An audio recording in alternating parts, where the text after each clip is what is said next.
Joe Rogan's new special, Burn the Boats, might be the worst comedy special I've ever watched.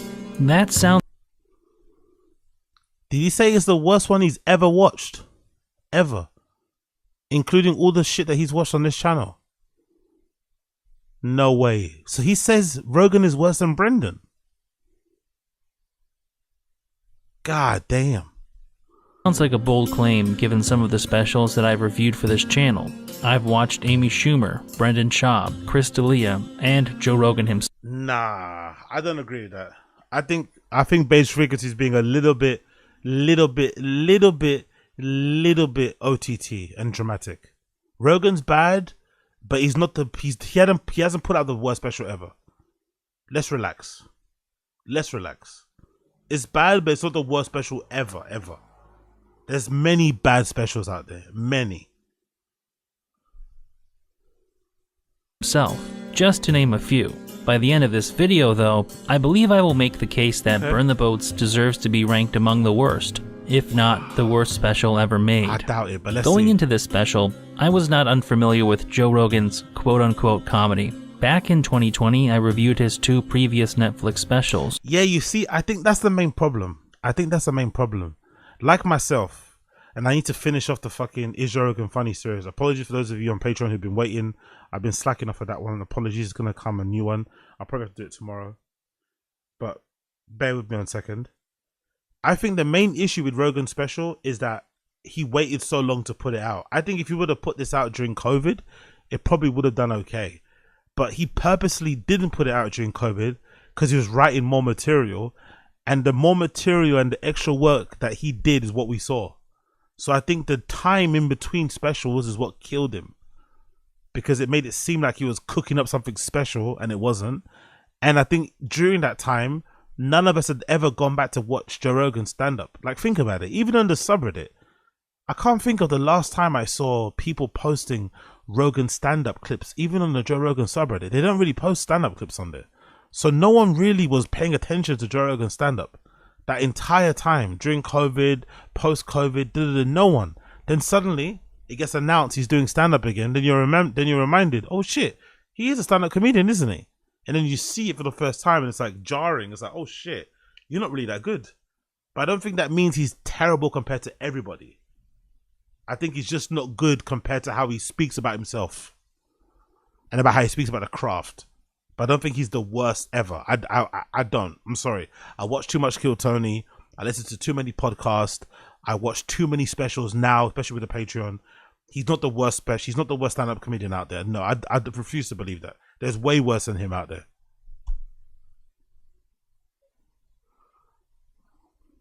Triggered and strange times. Moreover, I've been aware of Joe Rogan for about 20 years now, due to his association with other comedians such as Doug Stanhope, and his appearances on the Opie and Anthony show. I've also listened to some of his older comedy specials in the past, and I was a pretty early listener to the Joe Rogan Experience. I'm not going into this blind. For that reason, I was not surprised by Burn the Boats, but I was disappointed. It was almost exactly what I expected it to be. I was disappointed but not surprised. I'm the reverse. The material was so formulaic as far as Joe Rogan goes that within the first 90 seconds we got a joke about weed. Because Texas weed is grown on Texas soil, and I believe the soil has memories. But it doesn't even really make sense because Joe says that smoking weed grown in Texas makes you want to give the land back. We gotta give this land back. Thankfully, Joe didn't talk about Texas people partying at the gas station, so it could have been worse. Also, right off the bat, you'll notice that Joe is again wearing one of those absurdly large dress shirts that... By the way, big up the person, I forgot your name. My DMs are so weird. Somebody in my DMs who I'd been speaking to about a completely different thing, about I think fashion or something, completely unrelated to Rogan. When the special came out, they reached back in touch with me and posted a picture. I should probably upload it on here. I'll see if I can get permission. I'll probably put up during the clip. They posted a picture of the tech pack included that they had to use to make Rogan's shirt. So somebody I was speaking to that had nothing to do with Rogan on my IG DMs reached back in touch and said, look who I'm making a shirt for. And that person made a shirt. They made this particular shirt Rogan's wearing. Could you imagine that? How small this fucking world is. That some person that I know through IG, through watching Taz, was also the same person that made that shirt. And by the way, it's funny because that shirt looks the way it does on him, but it's actually like a, you know, it's like a cut and sew shirt. It's not a shirt that's been made off the rack. A designer actually put this shirt together to fit his fucking, you know, weirdly shaped body. But yeah, absolutely hilarious. Big up that person, whoever you are. Big you up. I forgot your name. Apologies. That looks like it came from Patrice O'Neal's closet. This only looks more comical during the wide shots when you can see the entirety of Joe's body. Between the massive shirt, the sneakers from that episode of Doug, and his gigantic noggin, Joe looks like he's about 4 feet tall. It's downright cartoonish. About the first 5 minutes of this special is related in some way to aliens. And I'm not... Yo, big up my nigga Rasad Aziz. Big up Asad Aziz. Gringo Pappy is so bad it's meta comedy. I've seen it multiple times. Joe's special? Absolutely not. Papa is objectively funnier because we laugh at it. I don't know about that, brother. I don't know about that. I don't know if I could. I get what you mean, but I don't know if I could say with clear conscience that Brendan is actually a better stand-up than Rogan. I know it's a funny meme to say, but Brendan is so bad. Like I might have to subject you motherfuckers to watching You Be Surprised and Gringo Pappy again, you know, because I think some of you guys are forgetting how bad that special was. I think we're forgetting how bad that shit was. I know Rogan's terrible, but really worse than Brendan? Really? Kidding when I say that the centerpiece of this bit is an alien anal probe joke. The alien anal probe, we all know. A premise that would have been hacky 25 years ago. Look at young old vibes of a Joe Rogan level look at young old vibes of a Joe Rogan level comedy bit. Would the shirt be called Toe Hold since it's holding a toe? You deserve to face the wall. You deserve to stand in the corner of the room and face the wall, young old vibes. Boo. Call the shirt Toe Hold. Oh, God. Being the comedic genius that he is, Joe turns this trite and outdated joke into a very lengthy and unfunny one. Okay, so you're not saying it's as best. You're saying Gringo Pappy is better special than Burn the Boats. Is Gringo Pappy a better stand-up special as a spectacle to watch? I guess because it's 25 minutes, isn't it? So it's not taking up a big part of your... What's up, Dallas? Nah, I can't. Come on, man. Come on, Kanye Sada. Like, come on, nah. You guys are taking the piss, man. I'm dying on this hill. Rogan's funnier than Brendan. I'm dying on that hill. Fuck that. Make him just all over himself. Just, oh, Jesus! Oh, God! Oh, Jesus! While much of the material here just feels like the writer's barely disguised fetish territory. And then I was like, what does that feel like? What if it's your favorite thing? Like, oh my God, I'm glad you made that point, by the way. Disguised fetish. If you're not subscribed to my Patreon, please subscribe to my Patreon. You will see the latest episode I did, I think episode 5, or I think even 4. I mentioned a few times that Rogan's very like, I forgot how like sexually suggestive he is in these specials. Like Rogan used to fuck a lot probably based on how often he talks about fucking and what he does. But if you listen closely, it sounds like he's like doing a dog whistle. He's sending out a message.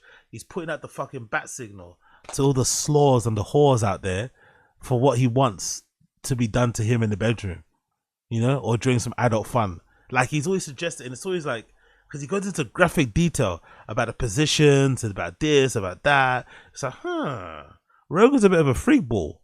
Big up my guy, King Sly. I think so. It does segue into a bit where Joe talks about Fear Factor getting cancelled because they made people drink donkey semen. If you follow Joe Rogan for any length of time, You've probably heard him retell this story like his version of Bert Kreischer's The Machine story. A major issue with Burn the Boats is how warmed over all of the material seems. Many of these premises feel years or decades out of date. At one point, Joe is telling a very... Yeah, that's a really good point. Do you guys remember there was a time during stand-up comedy podcasts when a lot of comedians would talk about how important it was to do a special or to do material that was time sensitive in the moment and get rid of it. Do you remember? There'll be a lot of guys, oh yeah, cool, I'm doing this joke about this particular like horrible terrorist incident or this particular missing kid thing or this school shooting. I have to do it now because if I don't do it now and I do it a year later or 6 months later, it's gonna be dated. And I remember that was a big thing they would say. And sometimes they would like think about how they could work it into a special to try and get it out of their set and get it documented and off. But nowadays, they all do it. So what was all that hullabaloo about? Nowadays, they all do it. I feel like nowadays, every stand-up comedian, especially within that LA scene, has at least 1 or 2 jokes in their special that's super dated. Like, not even like a couple of months, like proper, like a year. Like, everyone has at least one. So I wonder what changed, because they were all very conscious about not doing it, but now they all do it. Relatable story about going through airport security while high, and the stereotypically voiced TSA agent. Exactly, Uche. COVID was quite literally 4 years ago, and Rogan was doing COVID jokes during a live streaming of his comedy special on Netflix this year. Tells him that he's been randomly selected for additional screening. Sir, you've been randomly selected for additional screening. During the process, she infers that Joe is a man, and he whips out a "did you assume my gender?" joke. In 2024. Did you just assume my gender? This is a bit that may have been fresh in 2014 when every anti-SJW hack comic hadn't made it. It was already started. I swear to God, right? That "did you just assume my gender" joke? My grandparents aren't alive anymore, but I honestly think most of our grandparents wouldn't even say that joke now. I don't think so. It's the kind of joke that your grandparent would say during Christmas, family gatherings. What's your gender now? Hey, they, them, whatever. Yeah, I don't even think your conservative grandparents would say such a joke now. Even that would be beneath them. Starting to get stale 4 to 6 years ago. But in 2024, it feels so played out that you wonder if Joe doesn't have anyone around him pointing out that his takes are almost a decade old. There are numerous examples of him telling jokes that feel like they were written in the mid to late 2000s, and Joe just never noticed that anyone made those observations before. For instance, he tells a joke about how squirting is actually piss. Like, hey man, they've done the research, it's pee! Watch out, Joe, you're cutting in on Stavros Halkias' territory with that material. In another segment about words you can't say, real original topic there, Joe, he talks about how he wishes he could say again. It was a fun word! Made conversations more festive! Then he goes on to say that when people used to say that word, they rarely used it to refer to anything gay. And if I was gay, I get to use that F word again. Oh, how I miss it so. Rarely did it have anything to do with gay men. Yo, Black American, great point. They got lazy after their podcast went mainstream. They were right, but they don't know how to write anymore because they just sit around and chit chat and make too much money from ads. That's a great point. That's a really great point. There has to be, somebody probably has to do it. There's probably a Venn diagram that you could plot out of when podcasts became super popular and all the money started rolling in, right? And then when their comedy specials dropped off, it probably does line up. When all the specials started to get shit was when podcasts started to take off. It has to be.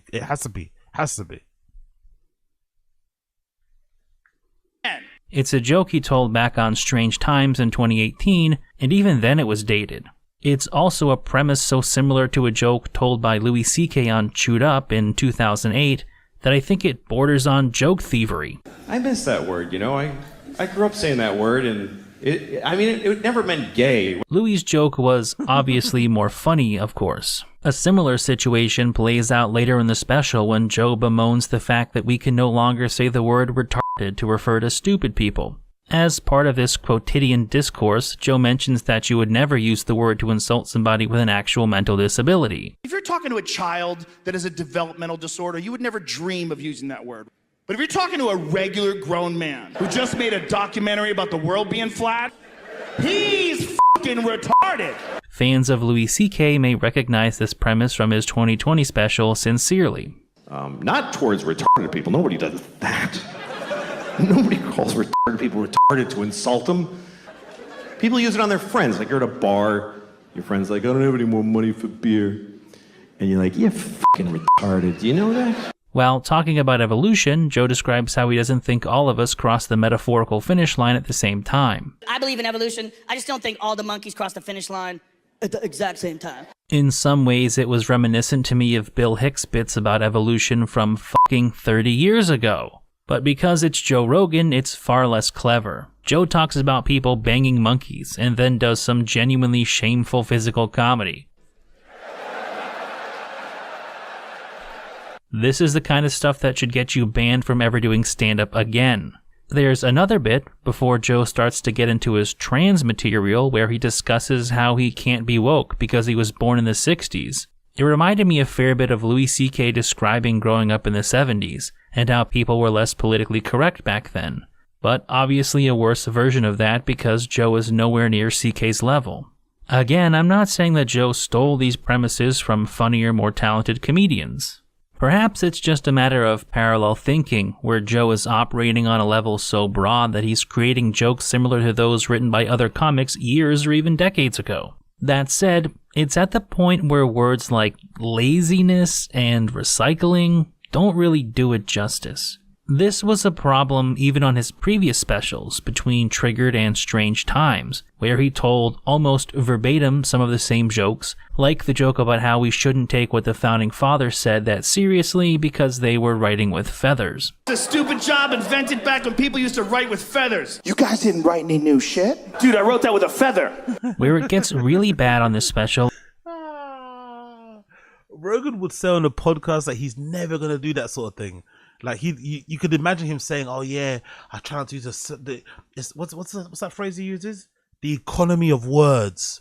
Try not to use the same word again. It's about how you reorder the words together, and it can drastically change the impact of a joke and how it lands." And blah, blah, blah, blah, blah, blah. But then when he actually records his special, there he is, not only copying jokes, he's also repeating fucking jokes, repeating premises. It's like, come on, man. All of that for nothing. All that for nothing. Is when he repeats a joke almost word for word from a previous special. It comes when Joe is talking about getting caught beating off, a premise that was already pretty lame when Pete Davidson awkwardly mumbled through it 4 years ago. Everybody does it, but if you get caught, you're a fucking loser. Everyone knows. Everyone's gonna know. Oh no! Joe seemingly tries to take this into a different direction. You know what? Thinking about that joke again now, isn't it a bit strange that like a 50-plus-year-old man is making jokes about getting caught when, like, how embarrassing it is when you get caught jacking off? Isn't that like a joke that should only apply to like a child or like a teenager or a young person? Like, why is a 50-year-old man making those type of, like, what? Huh? You're Joe Rogan also. Like, why should you should never be in a position if you're Joe Rogan where you could ever get caught masturbating anywhere. You know what I mean? You could buy a house with 1 million rooms in it. Like, what? Also, you're 50 or 60. Like, what's going on here? Akin to something more like a Louis C.K. bit, by describing being caught by his wife when he beat off next to her in bed. I do tiny strokes and not wake the master. The problem is this is an almost word-for-word retelling of a joke he told in his 2010 comedy album, Talking Monkeys in Space. Yo, big up Flazzers. Big up Flazzers in the chat. The rise of comedy podcasts has distorted the supply and demand for specials by comedians. We don't need the majority of these specials. That's the truth about it. We actually don't need this. We don't need any of them, to be honest. the more and more I see specials, the more and more I understand. Because there was a point, I don't think I vocalized it on stream. There was a point where I used to think to myself like, oh, Bobby Lee is lazy. He doesn't want to throw his hat into the ring. He's afraid of displaying his art. He's afraid of all this sort of stuff about Bobby Lee. But now I think to myself, maybe he was right. Maybe he knew that, no, we're all kind of terrible. We're all kind of garbage. This material probably doesn't travel well. You know, like when you order a burger from a burger place and it doesn't travel well. This material probably only travels, is only hits when you're here and you're drunk or you're in this room and this ambiance and shit. But once you watch it, you know, stone cold sober in your pajamas at home, me making all these sounds and touching my belly isn't going to work the way I think it is. I'm not going to embarrass myself. Why embarrass myself? Let me just do this stuff in clubs. Not record a special. If you want to see me, you know where I perform. Come see me perform. You have a good time. But special makes no sense. Special should be reserved for comedians who actually have something to say, who are actually funny, and that medium actually works for them. And I think the majority of comedians could probably do a lot with just leaving specials altogether, or maybe having them be like, you know, landmark moments in their career. Maybe every 5 years you do a special or something, or every 10 years or something. But this thing where all comedians are doing like a special every other year, obviously for the cash grab, right? Everyone wants a Netflix deal, but not a good idea. I've had my copyright issues with bent pixels in the past, so I'm not going to play the clip. But I will link it in the description or a comment so that you can pause the video and compare the jokes if you wish. Or you can just trust me when I say that they are almost word for word the same joke. Either way, you'd be forgiven for feeling like you've heard a number of these jokes before, because it's possible you have, whether it be on another special or a podcast somewhere. It speaks to a bigger issue with Joe's comedy as a whole. After watching enough of Joe Rogan, you begin to realize that Joe is only capable of talking about the same handful of things over and over again, and he's not very good at reframing them to make his new material stand out from his old stuff. It feels like he's rehashing things because, while he may not be repeating every joke from a previous special, he's kind of retreading the same ideas. Yo, big up, what he made there's a good point, but big up Z. This follows on to what Base Frequency said. Z said he's in his 50s. He should have done jokes that are current to his life and relatable. I think that's true, Z, but I think the issue with Joe Rogan, we're realizing, and even I'm realizing in real time, because I've always been a fanboy of him and I always will be, he actually isn't as interesting or as intelligent as we all first believed, or at least was as I believed when I first got into him. Like, everything he speaks about in his pods is what he does. Everything that he speaks or he does, you know, on his social is what he gets up to.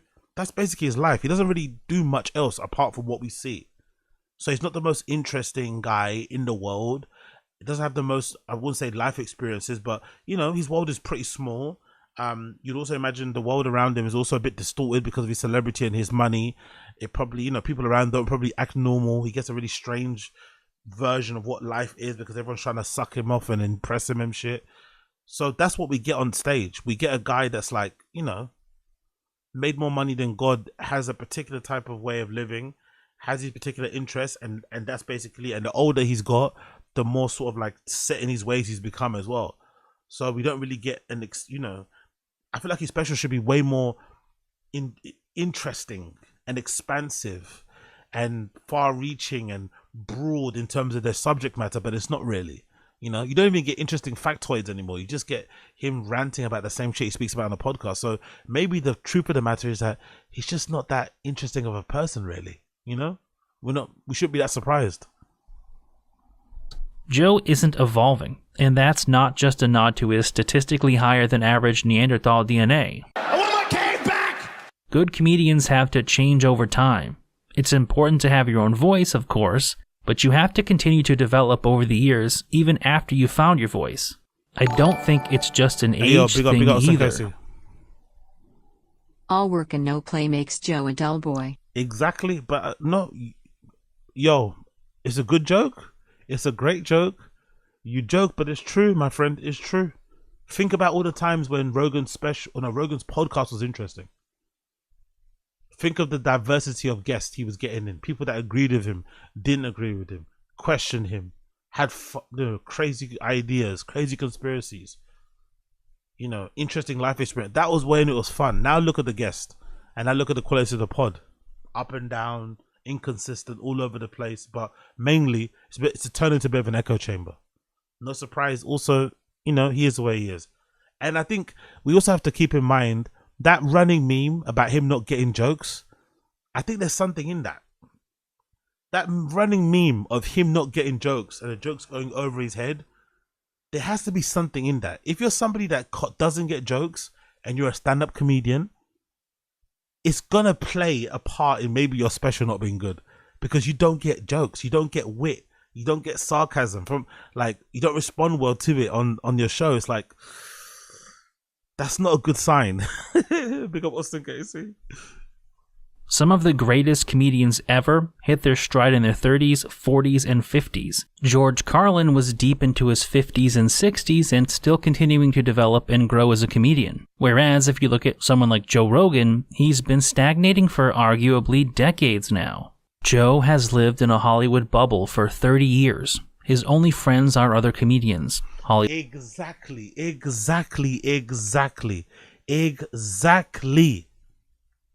Joe has lived in the Hollywood bubble for that's a great point, Base Frequency. Amazing point. That's the main issue. He's been living in a Hollywood bubble, podcasting bubble, elite bubble. Especially the more he's become famous, the more money he's got. It's probably detached him. I think he's always been a bit detached anyway from people. He's had his little crew. He's kind of lived his life the way he wants to live it. Fair play to him. But I think the money and the fame has become even more so. Crazy, bro. Crazy.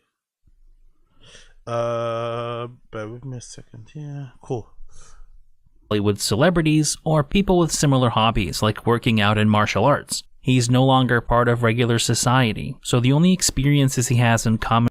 Yo, big up Chris Mack. I miss your just hearing dudes take bong rips and question the veracity of Holocaust death toll, to be honest. This constant shit about bow hunting and counterculture is for the birds. Exactly, brother. You know what? I miss ancient Egyptian talk, bro. I miss Hunger Dryas talk, bro. Honestly, I even miss talk about monkeys and baboons and shit. Ripping your asshole. I miss some of that shit. I miss fucking watching shark death videos and stuff. Bear attack videos. I miss that sort of stuff. That's when it was fucking super fun. Now you hardly get it. Now it's just Rogan like screaming at somebody for like an hour and then getting into the interviews. It's like, oh. Now a lot of the pods, Joe Rogan pods, are dependent on the guest. If the guest is good, then it's a good show. And also the guest has to be quite strong in that, no, I don't want to go through your fucking talking points.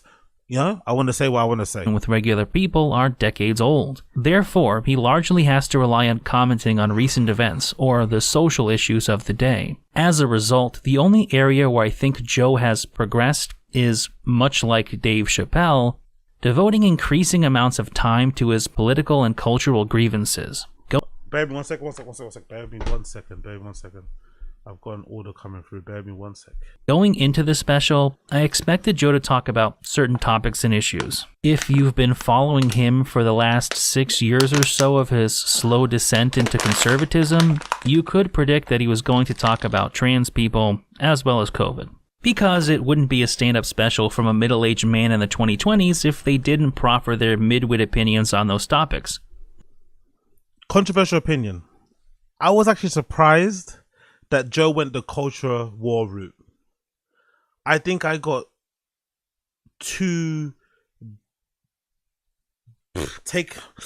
I think I let the name of the podcast give me an impression of what the special could have been.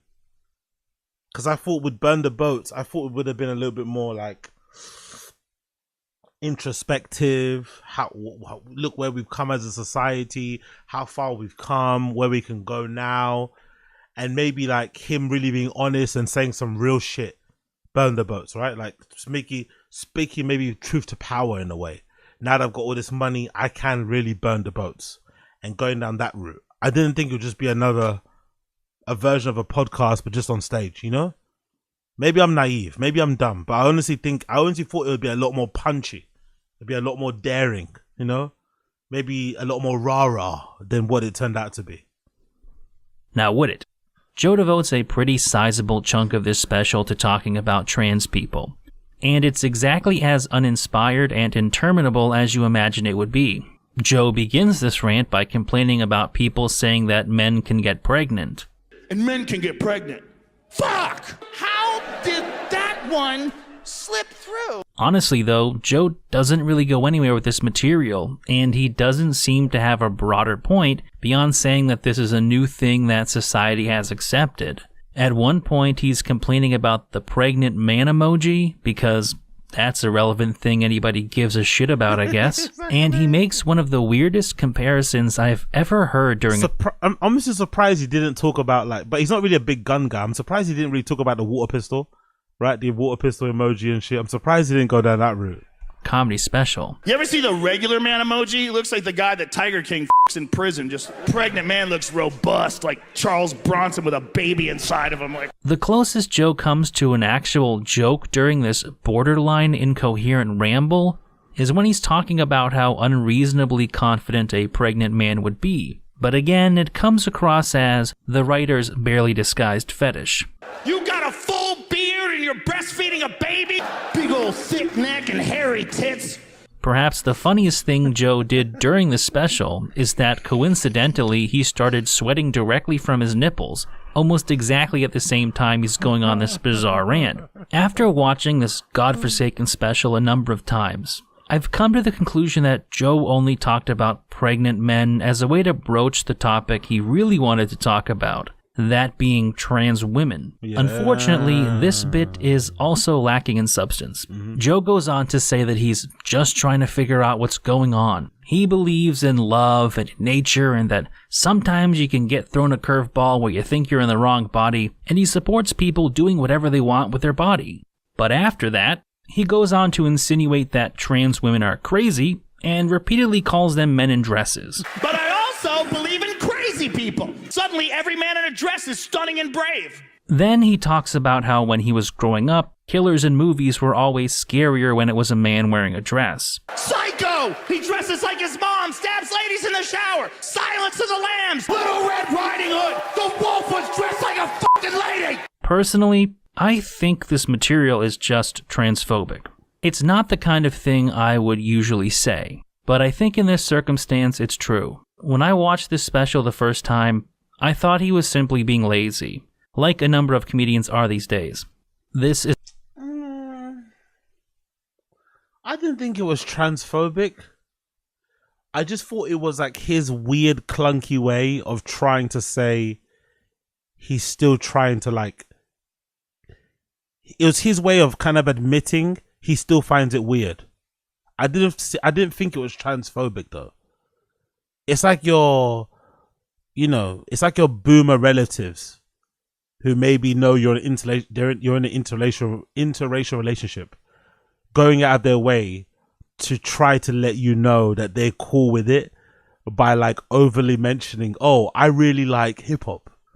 I'm really into that sort of stuff, I used to listen to Run DMC when I was younger, Big Daddy Kane, like they start overly mentioning these type of people. Like LL Cool J was my type of guy. I really liked him. That hat he used to wear, So I think that was Rogan's very clunky boomer attempt to appear like he was progressive, but also to admit, hey, I'm a little bit weirded out by this stuff. I'm still coming to grips with the whole trans thing, right?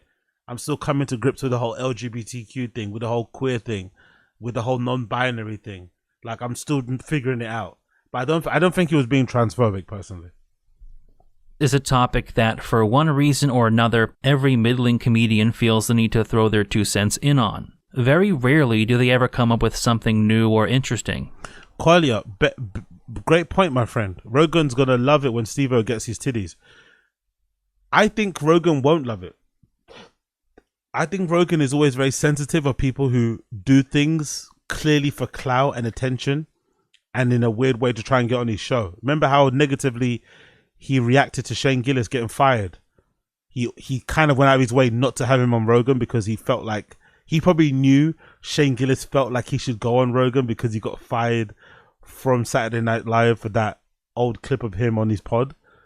So I think Rogan wouldn't react too well. This is, again, I could be wrong, but I feel like he wouldn't react too well to the titties getting done because he'd think it's a bit of a play.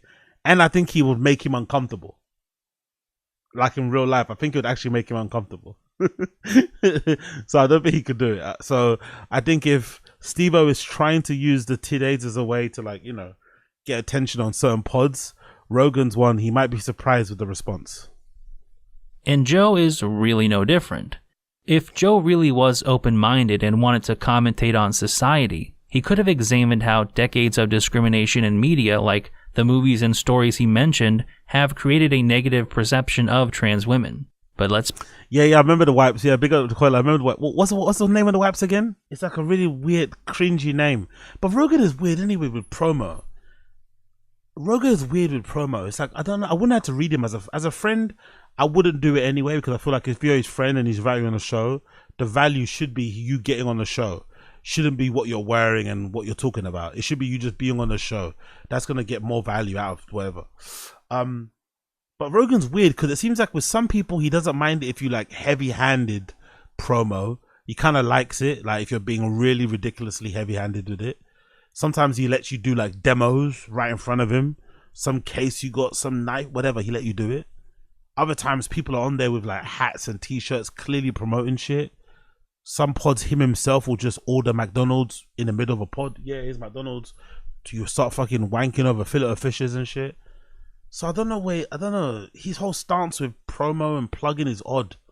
It's a bit all over the place. It's very inconsistent, his stance. So if I was Steve-O, even though he was being very heavy-handed and very needy, I'd be a bit pissed with Rogan. Like, why are you acting so... You know what I mean? Like you don't know you don't know what this is, you know? Come on, man. Big up Austin Casey. Did Rogan ever have Blair White, the trans political commentator, on his podcast? I can't recall, but she lives in Austin. Am I dumb for thinking Blair White was on JRE with Alex Jones once? Or am I thinking Alex Jones was in... No, I think Alex Jones was on a podcast with Blair White because he likes her anyway. But why am I thinking? I can't remember a pod where he was sitting across from Blair White. Maybe he was. No, she had to have been. Blair White's an OG political commentator. OG. So she had to have been on there. She had to have been on there because Blair White's around the time when Rogan was in love with that Kyle Kaczynski, whatever that his name is. They're from the same sort of era. She had to have been on Rogan. There's no way Blair White hasn't been on Rogan yet. She had to be on there. She's been on there, right? Yeah, she has been on there. Just search, she was on there. Just searched, huh? Where did you search, Z? Did you search on like Google or if you get any links, send them through. To be honest, he was never going to do that, for a number of reasons. For starters, he's probably not clever or introspective enough to write a bit that nuanced. Oh yeah, she was on there. Big up Austin Casey. She was on 1,746. Okay, big up the chat. Blair White had Alex Jones on her podcast. Okay, cool. Don't ask me why I know so much about Blair White, by the way. Shh. Material was scraping the bottom of the barrel. As many times as Joe professed to loving people and just asking questions, I fully support your right as an adult to do whatever you want that makes you happy. Open-minded. I just want to know what happened. The jokes almost entirely consisted of pretty vile and negative stereotypes. The kind that I very much doubt Joe would make about any other group of people anymore. It wasn't playful or lighthearted. And it's actually contrasted by some of the jokes Joe made later in the special about gay men and lesbians. While crass and vulgar in nature, those jokes seemed far less intentionally negative in my opinion. They were jokes. Bad ones, but jokes nonetheless. Now, some of you may be thinking that I only feel that way because I disagree with Joe on those topics. And you'd be right. The problem with this material is that it's not comedy. It's political grandstanding. Joe is doing little more than pandering to people with similar political views. I find this approach to stand-up comedy to be as shameful when Joe Rogan does it as I do when someone like Amy Schumer does. Because that's really what's going on here. At the end of the day, there is very little that separates Joe's material here from the run-of-the-mill fear-mongering about trans people that you... Nah, come on, Beige Frequency. Come on, Beige Frequency, man. Nah. That's where he's lost me. Nah. Rogan's not... Nah, come on. Let's relax. Rogan's not ragging on the trans people the way that Jordan Peterson goes after like fat girls on the front of fucking Sports Illustrated and shit. No, come on. This is a poor correlation, man. Come on, bro. He's lost me a bit here. You'd get out of a benzo-fueled rant by someone like Jordan Peterson. Joe even used the similar idiotic allusion to the wolf in Little Red Riding Hood.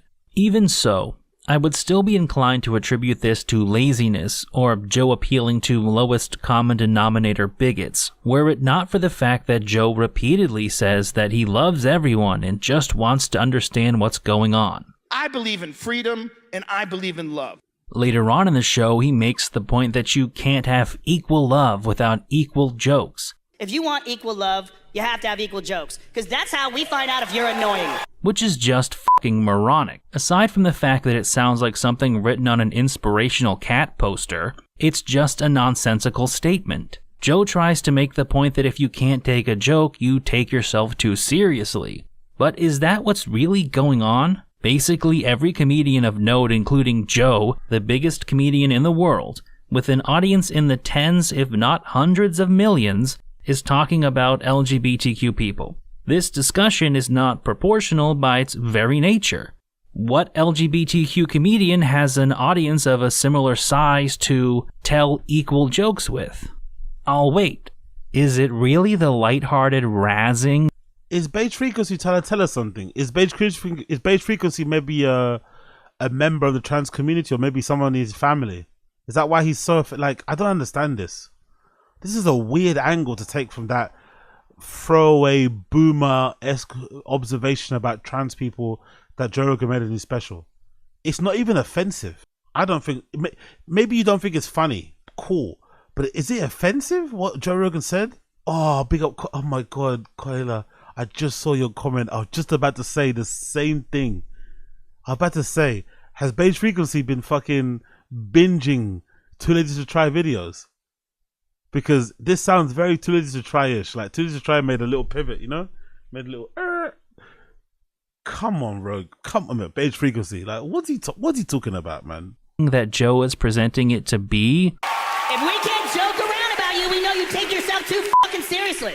I've never liked the idea that comedians have to punch up, or that certain subjects should be off limits. It's also not lost on me that 5 years ago I defended Dave Chappelle against similar criticisms to the ones I'm making now. But that video was 5 years ago, and we've had a solid decade for comedians. What happened in those 5 years, Beige Frequency? What happened in those 5 years? Did you fall in love? This is weird, bro. How can you go from... Yeah, how can you go from defending Dave Chappelle's right to basically bully the trans community, which he's basically doing, to then getting annoyed at Rogan's shitty observational joke about the trans community? Like, doesn't really make sense.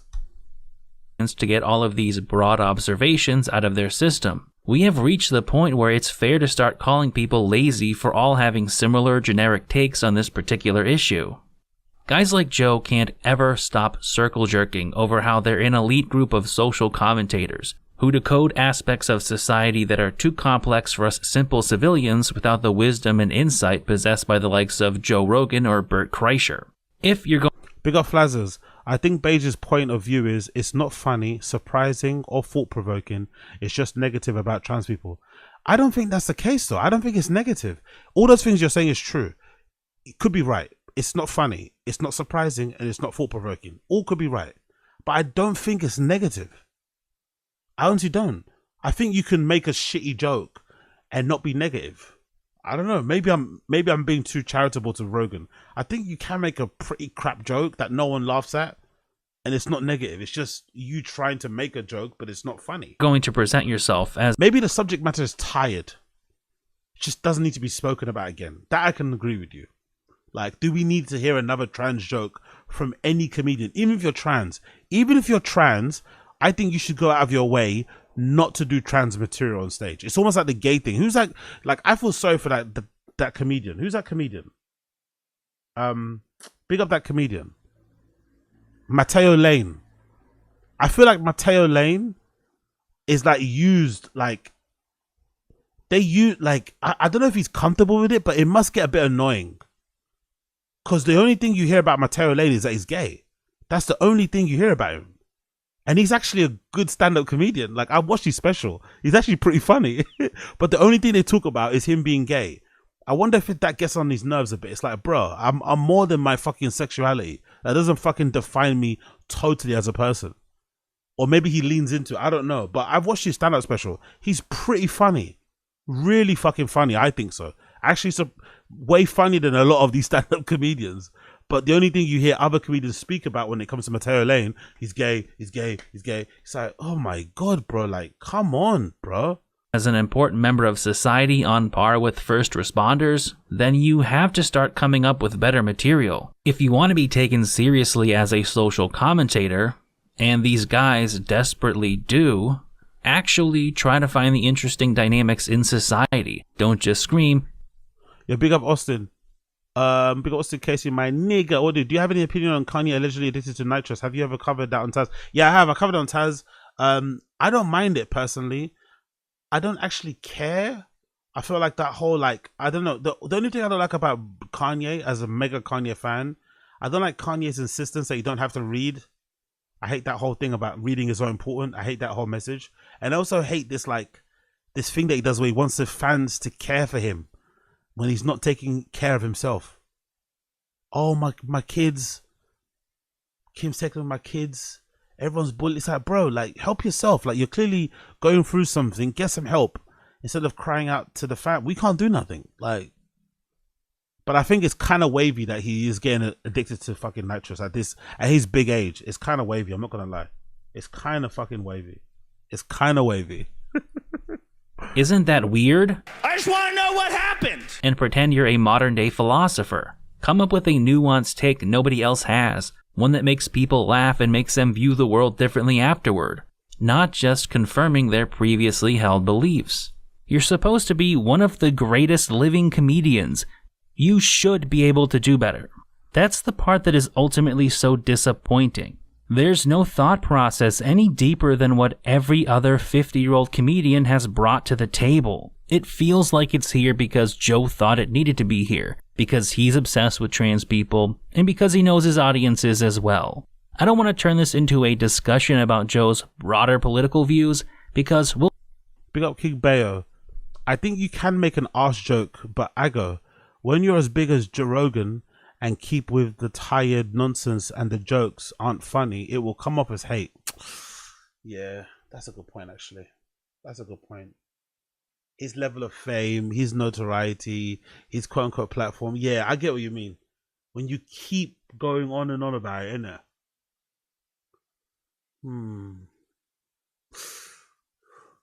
Because isn't that the definition of like a harassment? Isn't that the definition of harassment kind of? Like when someone tells you to stop, you just keep going. Even though you're not, like, you can technically harass somebody even if you're saying nice, like if you say someone good morning, but they don't want you to tell them good morning, but you keep telling them good morning. Like that, you know, that could be deemed as harassment. So even if you have good intentions, if you keep speaking about this community that clearly don't want you to speak about them, you could be seen as an enemy, you know?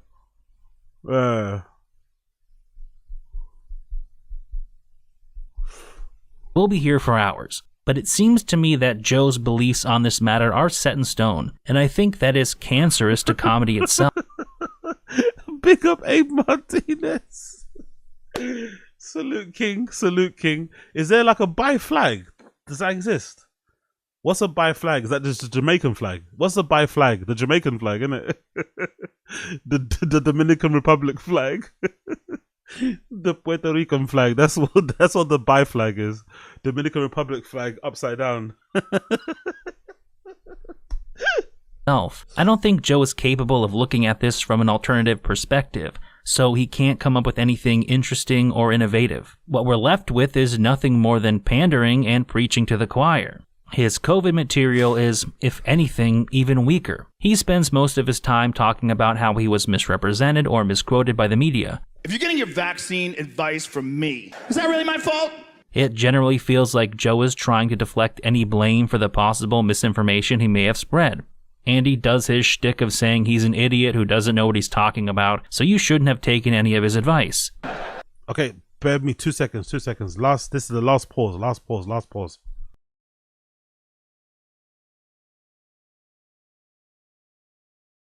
Cool, let's continue. Exactly, big up King Bayo. This community is the best, bro. The best community in here. Make sure you fucking click the like button down below. The best community, the best people, them. We bring everyone together. Everyone's fucking welcome. We hang, we chill, we laugh, we kiki, and we go about our merry way. You know what I mean? The best community. The random show community. Come one, come all. Subscribe down below, by the way. Help the brother out, subscribe, and make sure you click the like button down below. Big up everybody in the stream chat. Mwah. That's not my job, kids. I'm a professional shit talker, okay? Frankly, I find this to be a pretty huge cop-out. Joe knows he's bullshitting here. Maybe he wasn't specifically telling people to take certain medical advice, but for years, this man was speaking with so-called experts on a regular basis, and he himself was often giving out his opinions as if they were based in fact. Anyone who could stomach listening to him at the time will confirm this. Okay, one more time. One moment. Bear with me. We're back. Apologies. It's just disingenuous to spin the controversy by saying he's just a guy who was talking shit in a podcast, when it's the world's biggest podcast, one which people use as a source of information on health and wellness, and he was obviously going to some lengths to try to make these conversations seem legitimate and scientific. Though it may seem like I'm just griping with Joe's political opinions instead of the jokes, it's mainly because these segments of the special aren't particularly funny.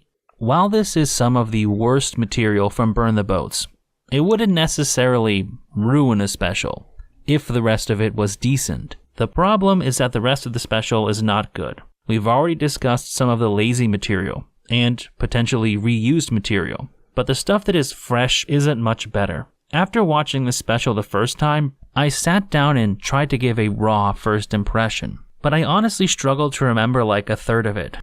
He watched it more than once. Salute to Beige Frequency. A lot of the special is pretty standard Joe Rogan-ish material. There's some talk of aliens, there's some conspiracy theory stuff, and there's multiple dude, weed, lamau bits, all of which he tries to spice up with wacky faces and lots of screaming. Was there even one? You gotta go to that. Maybe the universe is God. What are memories made out of? I want to sell kayaks! My laptop's in my bag, motherfucker! I gotta live with the swamp people now! One joke that does... Hold on. Was that a compilation of all the quote-unquote new bits and not the old tropes that he usually does? Wow. Every time someone does these videos, you're reminded how terrible that special was. So those were the new bits. Oh, weed lamau.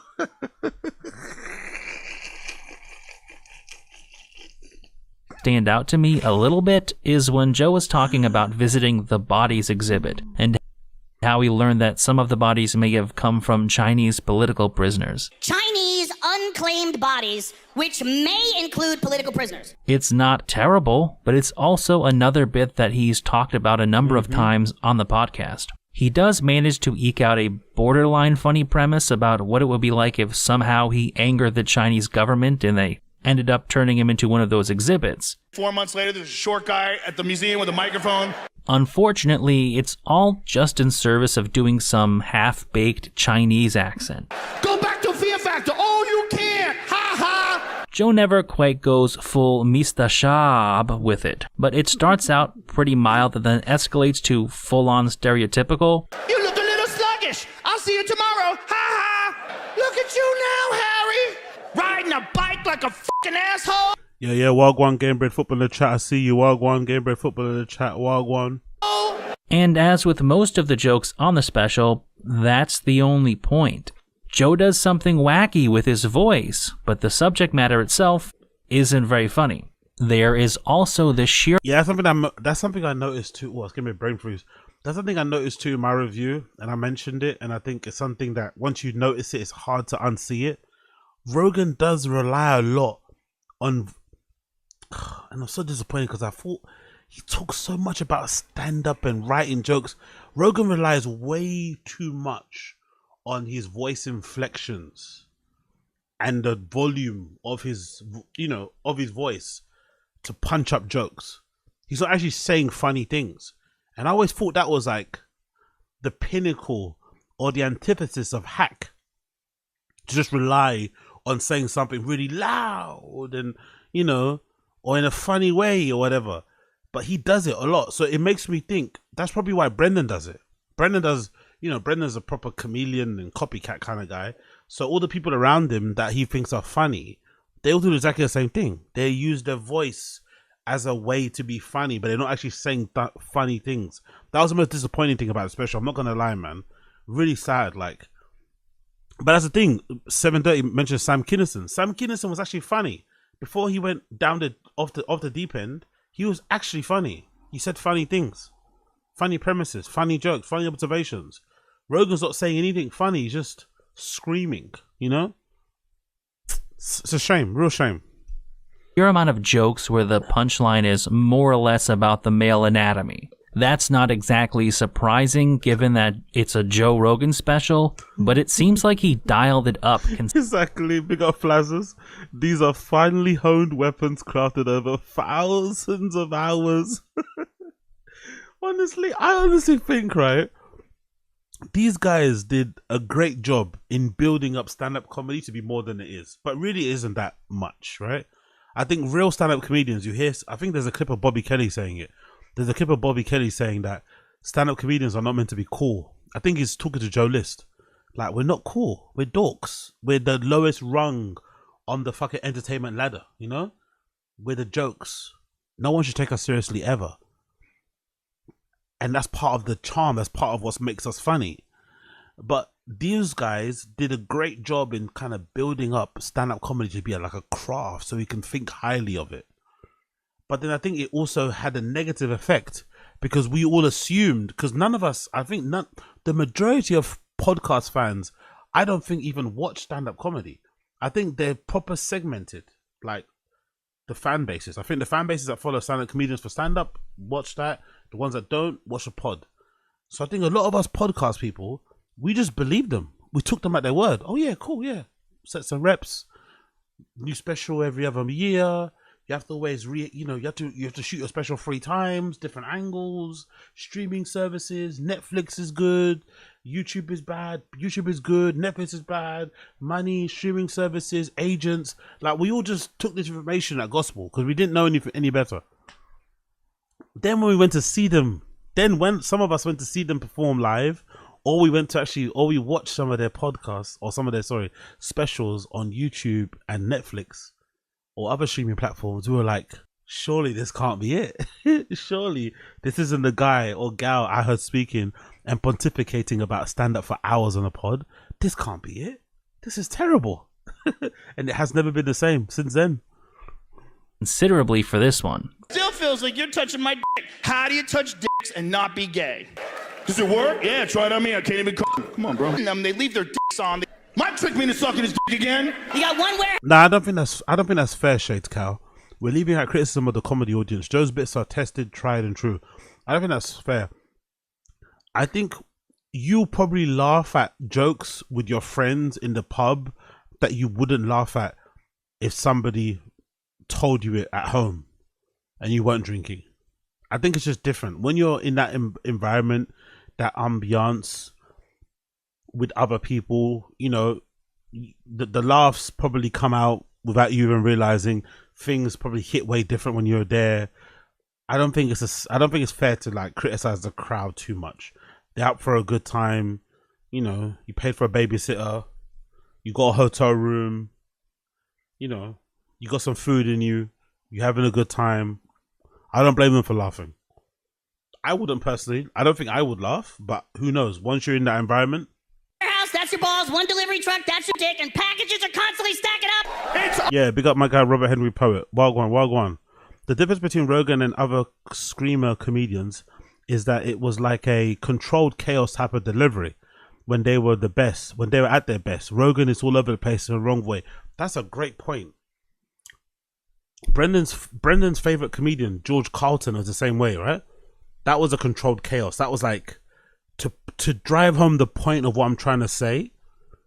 I'm going to increase the volume. I'm going to emphasize certain words. I'm going to repeat certain. Yeah, I mean, it's like, but the genesis. It wasn't a hacky thing. It was like to drive home the point. It's like a really good presentation, right? A really good speech, a really good TED talk. Like, the value is in what I say. Still, that's still there.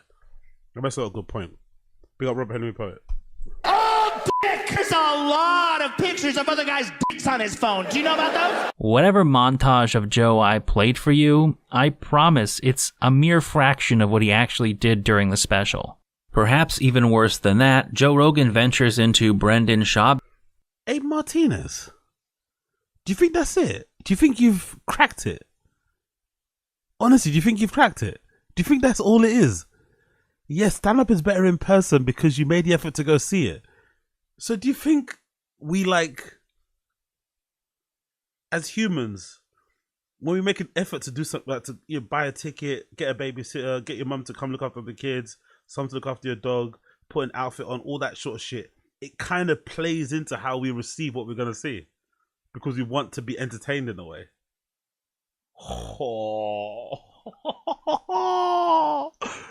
So these guys are not even funny at all.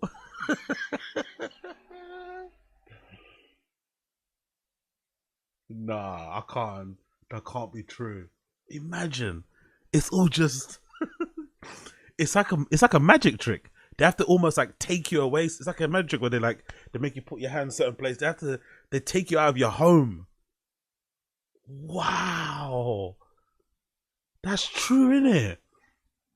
You're way more likely to laugh because you paid for the fucking shit. You've been looking forward to it. You told all your work colleagues, you told your siblings, your parents, you know what I mean? You're looking forward to it. It's somebody you listen to on the pod every day. Wow. It's unlikely you're going to go there with your arms crossed angry. You're going to go there like with your mouth open, ready to get a fucking cock in there, isn't it? Like you're ready, like, let me suck you off. You know, you're happy. Oh, that blew my mind. That blew my mind. I'm not gonna lie. Big up Abe Martinez. Territory with one of these jokes when he talks about how he wishes he was gay. I wish I was gay. I wish! Hanging out with only guys, no one can get pregnant, no more lies! Schaub actually told a very similar joke on Gringo Poppy, when he said his life would be so much easier if he was gay because he could just hang out with the homies. I'm not gonna lie, right? And this is gonna be a really honest moment. I don't think this has ever crossed my mind once. And I think of some fucked up shit.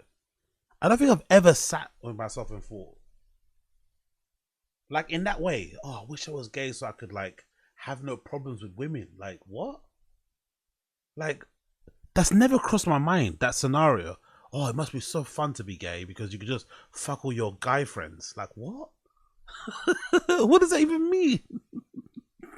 I swear to God, that's never passed. So it's mad to see not only one person, but two people have the same parallel thinking of an idea of a joke.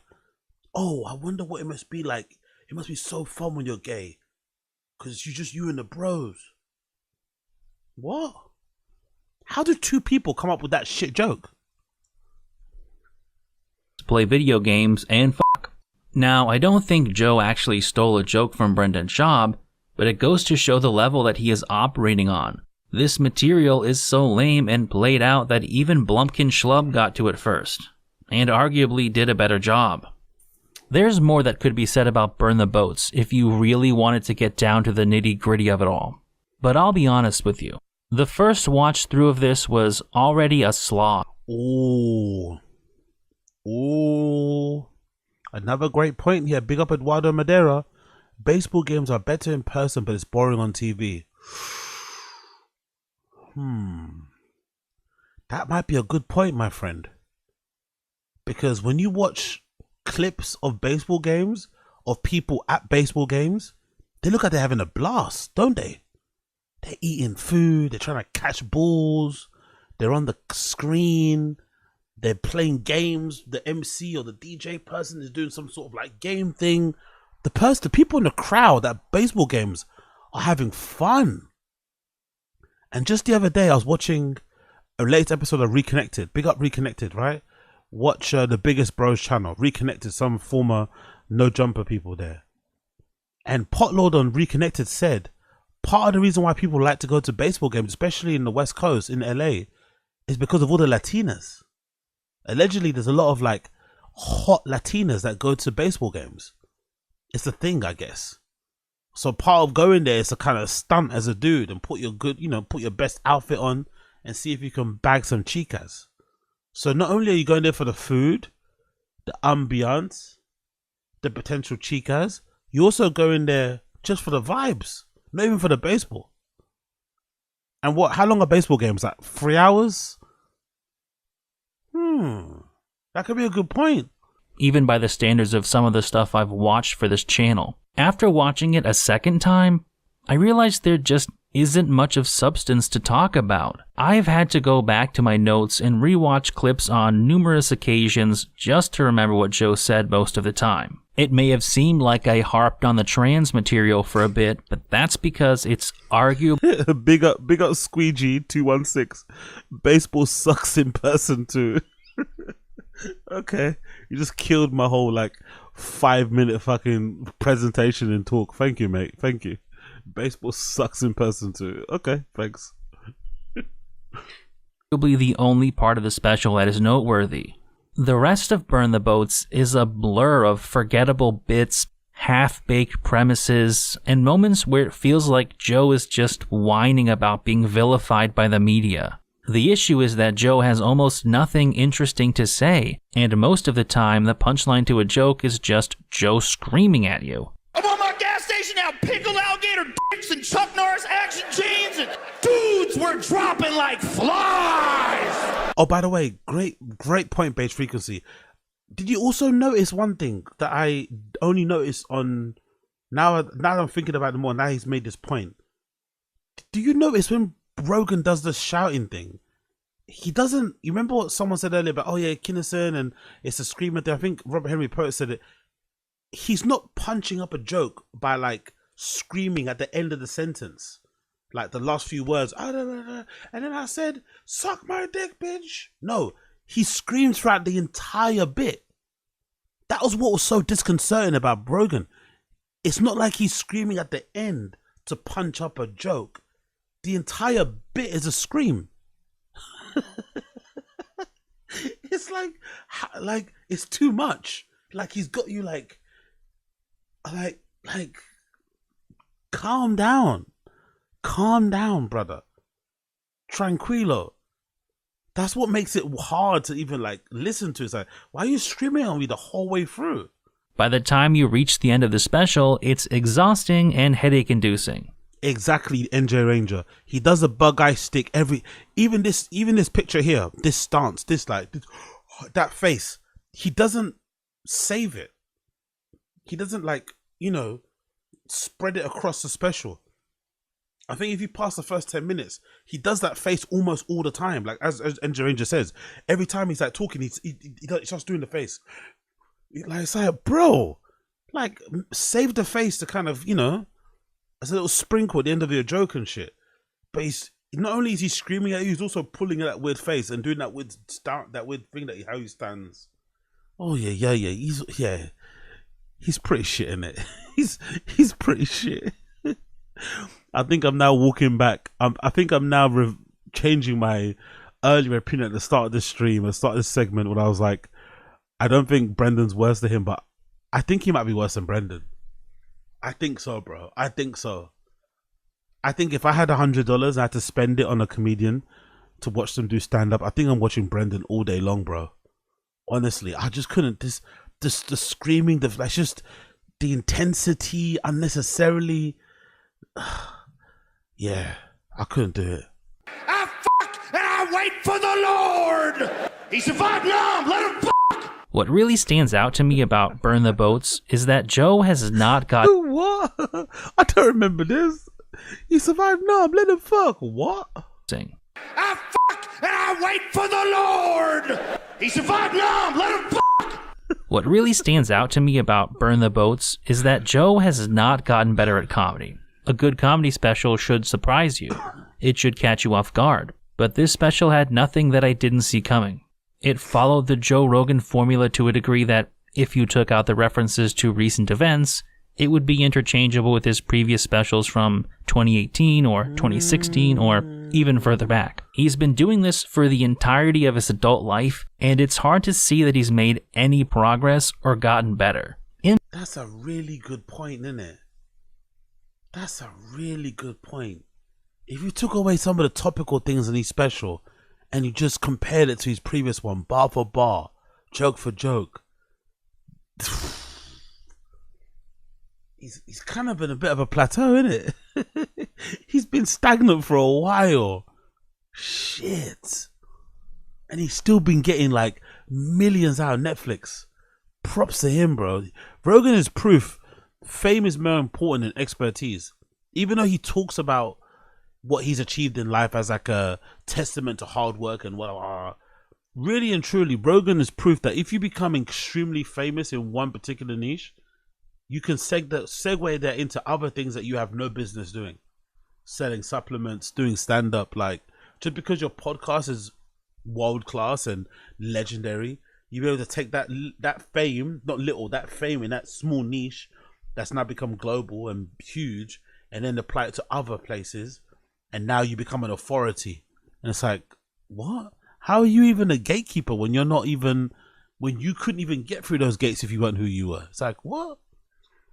And the funny thing is about it too, Rogan's a legit stand-up too. People forget this. Rogan's a legit stand-up. Rogan might do hacky jokes, but he's not a hack comedian. Like, he didn't come up cheating. Rogan's a legit stand-up comedian. Like, he's passed at the Comedy Store. He's been doing stand-up for like 30 years. Like, he's he's done everything like how you're meant to do it. Open mics, you know, door guy, all this sort of shit. Mitzi Shore. He's done the whole, he's been on his hero's journey.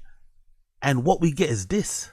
In part, I think the podcast is to blame because he's already regurgitated these thoughts hundreds or thousands of times over the last decade and a half. But beyond the topics, his style is not evolving either. It's screaming every single joke while leaning his head forward and bugging his eyes out, or gurning like an inmate in an asylum.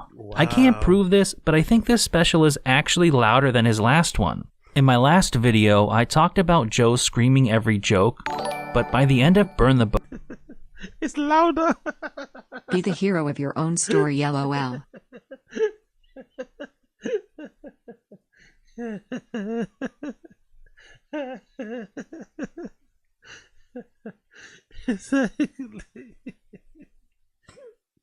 That's what he was trying to say that whole time during that whole bit, that whole promotion run about, you know, be the hero of your own story.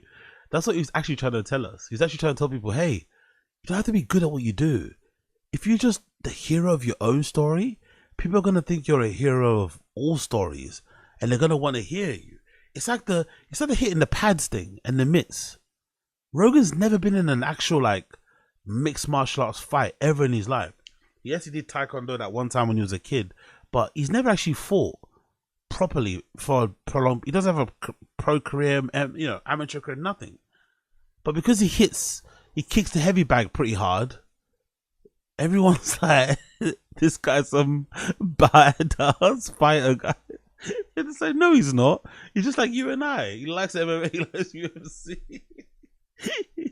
He might practice the fucking dash choke on his wife from time to time, like we all do, but you know, just because he hits the heavy bag really hard, everyone's like, oh, he's dangerous. It's like, maybe on the ground with jiu-jitsu because he's a black belt, but I don't know. Boats, he's screaming everything. Joe shouts every word at the top of his lungs while he turns shades of red I thought were only possible for Perk Angle. Joe's comedy career is living proof that working hard at something doesn't mean you'll get better. And I know some of his ball washers will tell me that he's the most successful comedian in the world right now. But success does not equate to being good. McDonald's is successful, and you wouldn't call it fine dining, would you?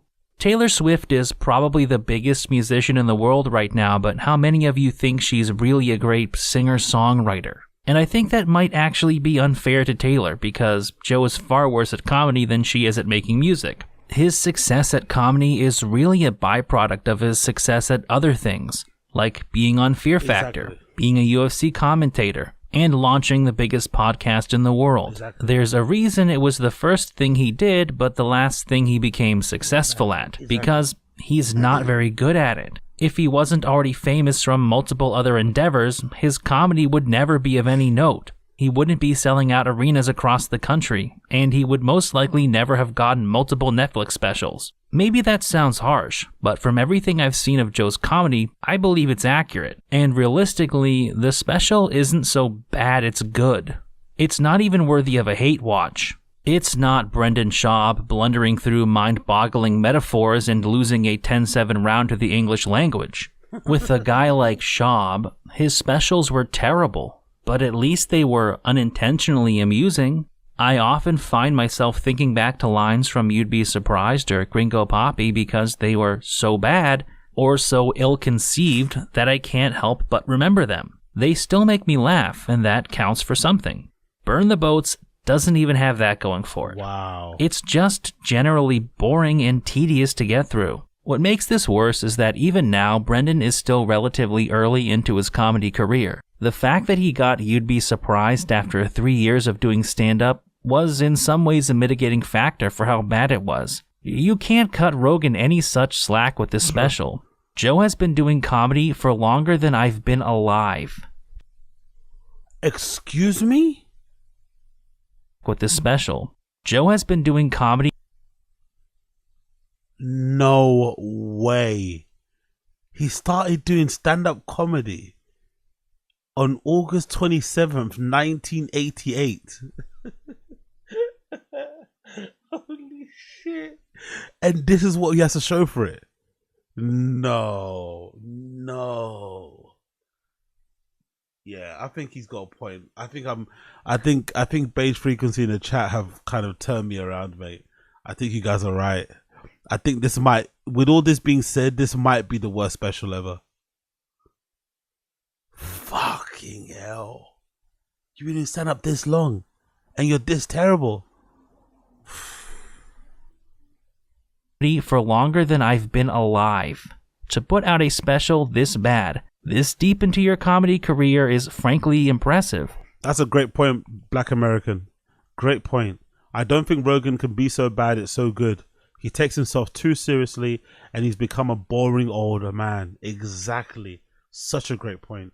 And I don't want to hear any excuses. He's been working on this for 6 years and it was still this bad. Overall, I have some mixed feelings about Burn the Boats, but they go from bad to worse. If I were to judge it purely in a vacuum, I would put it somewhere on par with, or slightly worse than Amy Schumer's The Leather Special. Wow. But considering that Joe has been doing comedy for 35 years, and this is his 11th comedy special or album, I have to rank it among the worst I've ever seen. What I find most intriguing about this special is the potential long-term implications it has for Joe and for comedy as a whole. Joe has never been considered to be a top-tier comic, but this is a uniquely bad special for somebody so tenured. That said, Joe is probably too big to fail. He's too deeply embedded in the comedy world. Funnier and more talented comedians aren't going to openly criticize him because it's too valuable to be on his good side. You want to receive that golden ticket of being called up to the podcast and being exposed to his audience. I also doubt that this will be his last Netflix special. They were willing to make him part of their burgeoning live content endeavors, and I'm sure a lot of people watch this special. This isn't a situation like You'd Be Surprised, where Schaub made something so bad right out of the gate that it kneecapped his comedy career. Joe will be able to keep moving forward. I'm not sure what this means for stand-up comedy. When one of, if not the biggest stand-up comics in the world can drop a turd like this with likely no consequences, no criticism from other supposed leaders in this field, what does that mean? Good point. When you can invest so little effort into something and be so generic, yet still be rewarded with the I take umbrage with that. I don't think Rogan's not trying. This is what people don't understand. I think he's really trying hard. I believe Rogan. I believe him when he says he pores over his jokes. He cuts and pastes and edits and trims and da. I believe the guy. I think he's trying very hard to be funny. But what we get is this. So it's not through lack of effort. He's just not funny. Like seriously unfunny. the highest platform available. What does that say about this medium? While working on this video, I've wrestled with that question, and I don't think I have a good answer. But if this special is any indication of the future, I think we're headed for a truly dark era in stand-up comedy. My theory is the era of stand-up comedy specials needing to be done every year is completely gone now. I think everyone has realized that most of these comics don't have anything to say anyway, for the most part. Even on their pods, they don't have much to say. So let alone, you know, getting on stage and being able to put together a fresh new hour of observations and jokes and whatever, maybe they just don't have it in them. Plus, a lot of them spend too much time podcasting anyway. So even the ones that could technically make really good specials or really funny specials every other year, they would struggle to do so because they spend too much of their time podcasting. They're too lazy and set in their ways, or not too lazy. They're too lazy. The money's too good in podcasting for them to ever spend any prolonged time writing jokes. And I just think in general, most of them, with very few exceptions, aren't really that funny. I don't think there's many comedians who really should justify you leaving your house anyway. So it's hard then to, like, you know, for the ones that are left over, it's hard for them to kind of be deserving of your attention in any way, shape, or form. As always, I want to thank you for watching this video, as well as liking, commenting, and subscribing. I wanted to get this video out there sooner, but I was sick off and on for about the last week of working on it, so it slowed things down. Either way, I hope you enjoyed another expedition into the dimly lit corners of Joe Rogan's Comedy Mind Palace. I'd also like to thank my supporters on Patreon for helping make these videos possible. Yeah, so big up Patreon. You can see, honestly, that was fucking brilliant. Brutal, man. An evisceration of Rogan. Probably well deserved considering all the shit he's put out. And not surprising, really. Really not surprising. Really not surprising because that, I don't know. I couldn't watch it again. You couldn't pay me to watch it again. I swear to God, it was that bad. But yeah, the reminder of how bad it was. To me, the thing that struck home to most was Bass Frequency's point where he made, like, if you take away the topical bits and you just stick to the new bits, it's even worse. I was like, oh yeah, shit, it actually is. You take away some of the COVID jokes and the fucking special. Oh yeah. But that's the thing that I think.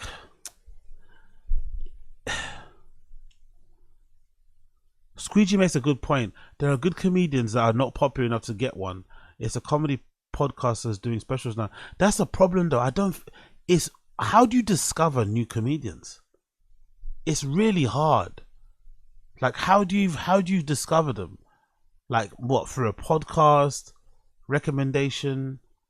Do you watch a bit of theirs online? You stumble. Like, how do you discover a new funny comedian who isn't in Rogan's circle? Because a lot of people aren't gonna even bother trying to find new comedians unless Rogan doesn't recommend them, or unless somebody within the Joe Rogan Extended Universe recommends them. If you fall outside of that Joe Rogan Extended Universe, it's gonna be really hard for you to forget motion, just to be seen as a comedian by strangers online will be difficult. No one would have heard of you. So what, you have to rely on like Kill Tony and shit to get famous? Like, that's the issue. And then all these guys that are getting all the attention, they're the unfunny ones. They're the ones who are ruining your sort of like genre, you know? They're the ones who are ruining your craft. They're the ones who are sullying it. They're the ones who are making people not go to stand-up shows. But you're actually funny, but no one knows who you are. Because you're not Joe Rogan, you know, approved and shit.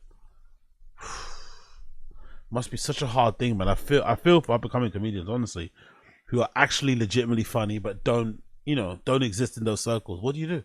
How do you get go? All the money's being siphoned onto these guys.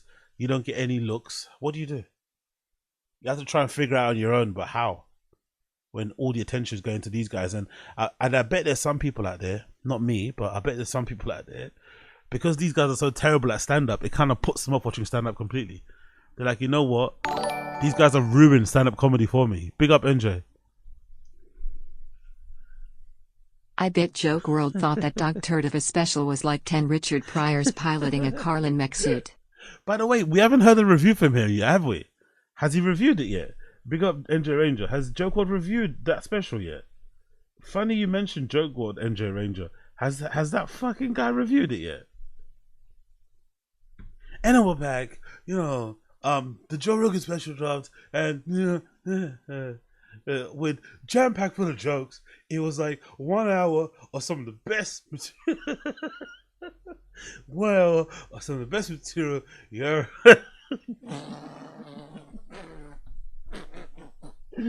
Bless him, man. Has he reviewed it yet? He hasn't reviewed it, has he? Yo, even Joke World is doing an embargo. Joke World's pretending it doesn't exist. Joke World's pretending Rogan's special doesn't exist. He hasn't reviewed it yet. Yo, Joke World hasn't reviewed Rogan's special. Naughty, bro. Joke World, we need to hear from you, brother. Speak up, Joke World. Speak up. Yeah, he hasn't reviewed it yet. Big up NJ Ranger. LOL. Big up Andrew W. Zinger World is fucking crazy.